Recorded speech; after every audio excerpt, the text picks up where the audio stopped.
आदरणीय पवार साहेबांच्या उपस्थितीमध्ये स्वर्गीय पटनी साहेबांचे चिरंजीव ॲडव्होकेट न्यायक पटनी आणि तुम्ही सगळे भारतीय जनता पक्षामधून आज राष्ट्रवादी काँग्रेस पक्षात प्रवेश करताय। मी पहिल्यांदा तुमचं सगळ्यांचं पक्षामध्ये स्वागत करतो। आपल्या जिल्ह्यात हे आज अचानक तुम्ही सगळे आलेला आहात, त्यामुळं आमचे जिल्ह्याचे राष्ट्रवादी काँग्रेसचे अध्यक्ष बाबाराव खडसे, पांडुरंग ठाकरे असे आमचे जे सगळे सहकारी आहेत त्यांना आम्हाला सांगायला काही वेळ मिळाला नाही, त्यामुळं त्यांच्या उपरोक्ष हा कार्यक्रम होतोय। आम्ही त्यांच्याशी बोलणं करू आवश्यक ते, पण आपण सगळे मोठ्या संख्येने इथं आलात। तुमच्या मतदारसंघात काही घडामोडी झाल्या, एका तरुण नेत्याला डावलून ज्या पटनी साहेबांनी भाजपची अत्यंत अनेक वर्ष सेवा केली आणि अतिशय उत्तम काम विधानसभेत केलेलं आम्ही सगळ्यांनी पाहिलं, त्या पटनी साहेबांच्या चिरंजीवांना भारतीय जनता पक्षाने डावलण्याचं कोणतं कारण होतं असं मला वाटत नाही। पण दुर्दैवाने न्यायिक पटनींना डावलण्याचा निर्णय झालेला दिसतोय आणि आम्ही महाराष्ट्रात आणि खास करून विदर्भात तरुण नेतृत्व आमच्यात कसे जास्तीत येतील आणि आमचा पक्ष कसा वाढेल या प्रयत्नात आहोत। मला काही न्यायिक पटनींची काही फारशी ओळख पूर्वी नव्हती, पण त्यांनी स्वतःहून आज संपर्क, मी त्या आमच्या पक्षातले काही लोक तिकडे जाणार हे कळल्यावर मी गेले 4 दिवस त्यांच्या संपर्क साधायचा प्रयत्न करत होतो। त्यांनी मला सांगितलं की भारतीय जनता पक्षाने अन्याय केल्याशिवाय मी कोणताही निर्णय घेऊ शकत नाही आणि आज बहुतेक भारतीय जनता पक्षाने ते पाऊल उचललेलं दिसतंय आणि म्हणून तुम्ही इतक्या कमी वेळेत आपण इतक्या लांबून प्रवास करून सगळे इथं आलात। ही छोटी सभा आहे, शक्यतो असे प्रवेशाचे कार्यक्रम पक्ष कार्यालयात होतात, पण आज आपण हे अचानकपणाने इथं आयोजित करून प्रवेश केला।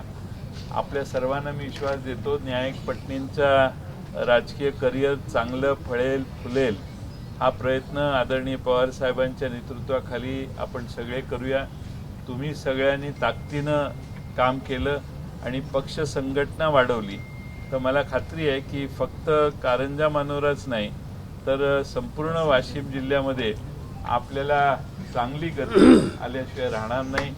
आपल्या सगळ्यांनी तिकडं काही अनुभव घेतलेले असले तरी हा पक्ष पवार साहेबांचा कुटुंब म्हणून चालवला जातो, म्हणजे जो कोणी येतो तो कौटुंबिक संबंध पवार साहेबांचे सर्व महाराष्ट्रातल्या कार्यकर्त्यांची आहेत आणि आज आपण सगळे अतिशय जिव्हाळ्याने इथं आलात। मी तुमचं स्वागत करताना तुम्हाला एवढाच विश्वास देतो की भविष्यकाळात तुम्हा कोणावरही अन्याय होणार नाही। तुम्ही ज्या पद्धतीनं तिकडं अनुभव घेतला तसा कोणताही अनुभव तुम्हाला या पक्षात येणार नाही आणि हा पक्ष प्रेमाने पवार साहेबांनी बांधलेला आहे आणि त्यामुळं न्यायिक पटनी आणि तुम्हा सगळ्यांनाही पवार साहेबांच्या या आशीर्वादाचा प्रत्यय आल्याशिवाय राहणार नाही। तुम्ही सगळे आलात।